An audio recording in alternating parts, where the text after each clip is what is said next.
Hello guys! Day in my life as a working mom. Yan po everyday. Kapag wala palang pasok si Rainier, naglalakad kami papunta sa work. Buti nga hindi siya napapagod paglakad, hindi siya nagre-reklamo. Parang excited pa siya magtrabaho kaysa sa mag-school. Pag sinabi mo mag-work, work. Yun pala yung cellphone na naman yung office yung ini-excite niya. So ayan, araw-araw yan, naglakad.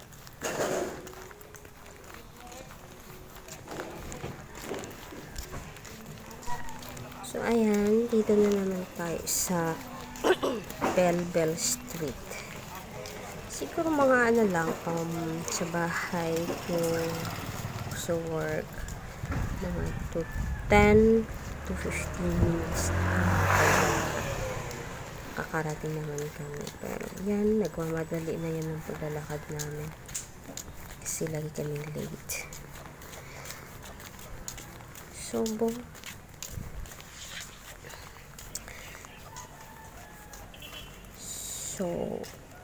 alam nyo guys,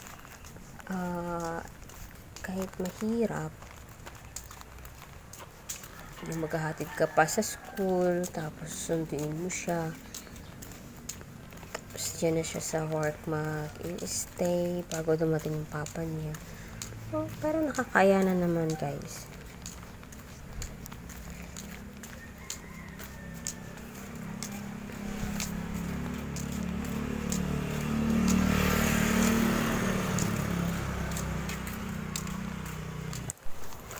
So, ito na, malapit na kami sa highway.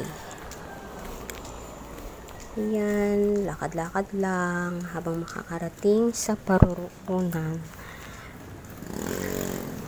Malapit na kami sa office. Yung naglalakad kami, seryoso siya. Walang reklamo. Alam mo, yung ano niya sa kanya is hindi siya nagre-reklamo. Pero pag kami ay gumagala, for example, papunta sa park or magre-reklamo na magsige lang, tired na daw siya. Pero pag everyday na pinapasok niya sa work, ay nako, excited pa siyang magtrabaho. Kaya walang problema.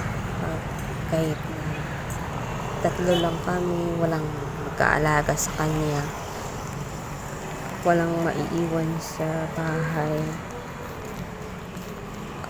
yung maghatid sundo sa kanya, wala siyang reklamo. Kaya parang napaisip na rin ako na hindi na kukuha ng magbabantay sa kanya kasi kaya naman siya sa oras ng trabaho. Parang mga half hour akong nawawala sa work or nalilate ako sa work. Thankful naman ako kay sir kasi pinayagan naman ako na late. Pero alam mo, nakakahiya. Pero wala, kailangan natin tanggapin yung kailangan natin pang-ano na lang, basta maging thankful na lang sa sir. So ayan, dito na kami sa work, dito na kami sa office. Yan,